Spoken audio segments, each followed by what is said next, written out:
Hey, how you doing? My name is Nick. This is Think Clean Sober. Just coming back. It's been a while. I do apologize for those that I haven't seen in a bit, but I had to take a step back and think about my recovery. And part of me is kind of split, but today I like to just kind of mention that I took a time out to work and reflect on myself, my recovery, reestablish my grounding, just kind of get a basis of, yes, I'm sober. Yes, I'm living clean from drugs and alcohol. However, I wasn't really living a quality of life that I really, really wanted. And part of recovery is basically having everything said in all aspects of our affairs. And what I mean by that is that I was doing it.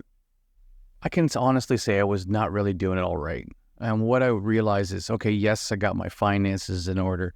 Yes, I got my family, my family life in order, which I truly believe because, working with, with my sober coach or my mentor, whatever you want to call them, but in my lingo and others is what we call a sponsor. I practice the 12-step recovery program of Narcotics Anonymous, and with the program that I'm continually participate in, I have a sponsor who, if that doesn't make sense, just think of it as a sober coach or as a life coach or whatever it is you want to use that will work for you. If that's something that you want to kind of just use as a basis point. Now, with this person that has been helping me in my recovery, we've been working also other aspects, like just trying to,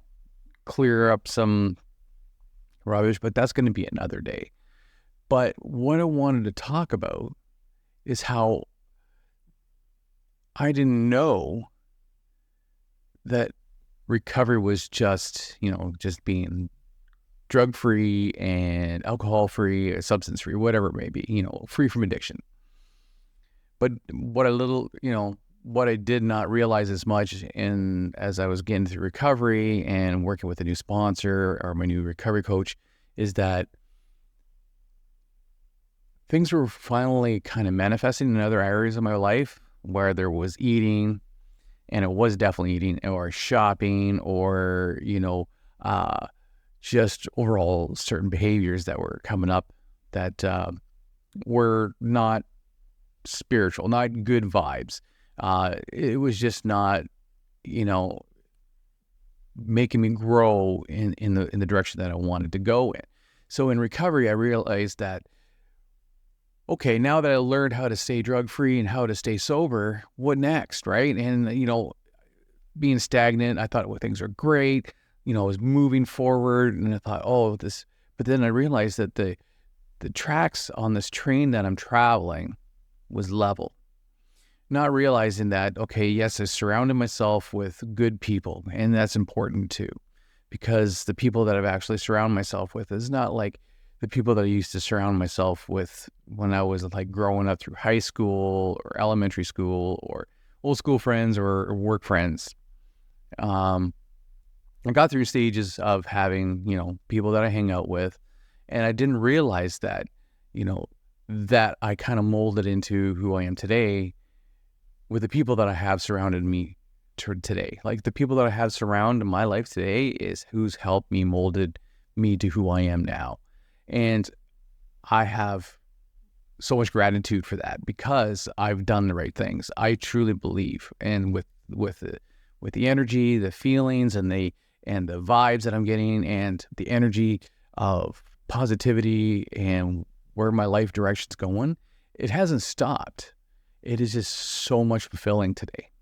And, I probably said that before, but I didn't realize that I was actually hurting myself still in another part of my addiction, which was eating. I was actually eating myself to bad health, death, whatever it may be. And I may be a little bit too severe about it, but I was eating myself to unmanageability. to another addiction. And that's probably why I haven't been around. And so I did a lot of changes. And I'm going to honestly say, I know that all those out there, because I've been talking to other friends in recovery who are struggling with other manifested addictions.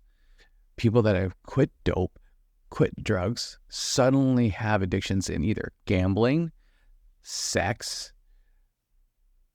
food,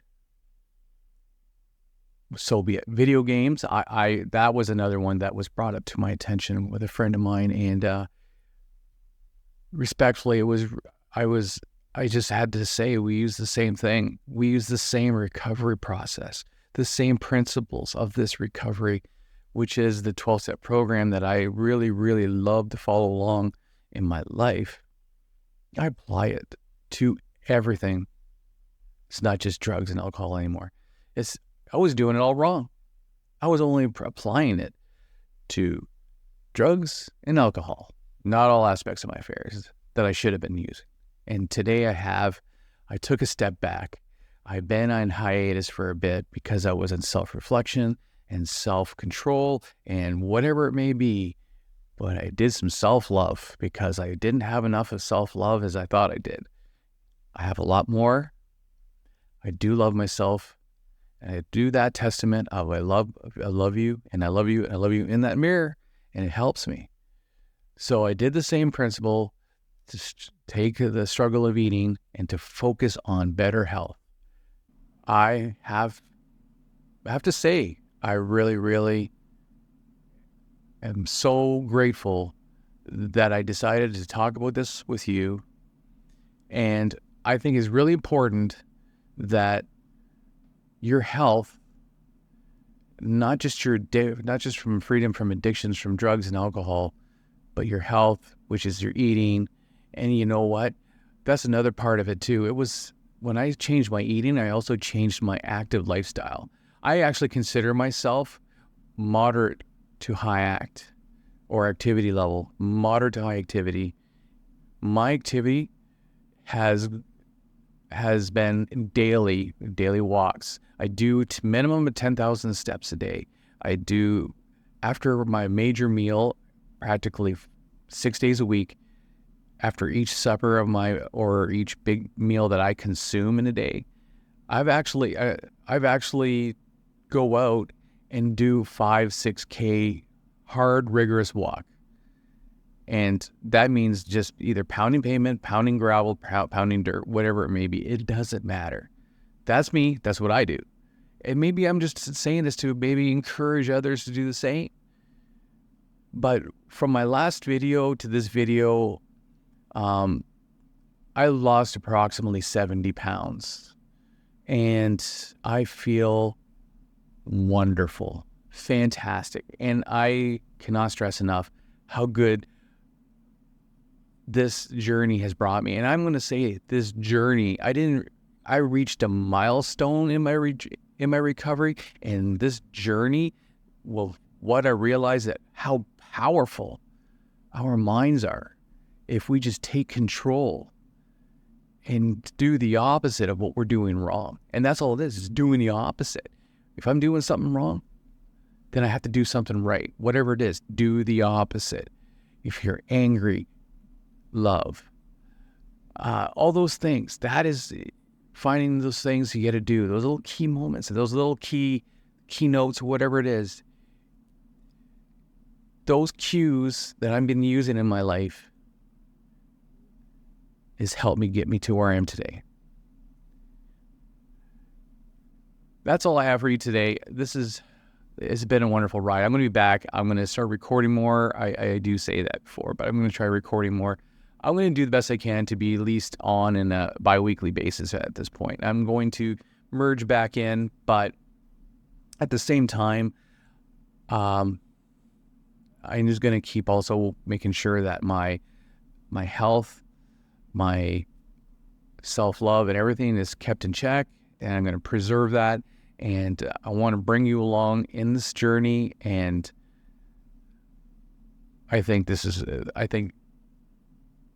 it just feels great being back in and recording again. So that's all I can say. That's all I have. And so for next time, if you caught me in this video and you've been waiting for me to come back, thanks for coming back. That's all I have for you today. My name is Zick, and you're watching or you're listening to, because it's also going to be on the podcast, Think Clean Sober. I love you. Stay clean another 24, or stay sober another 24. Have a good day. Bye.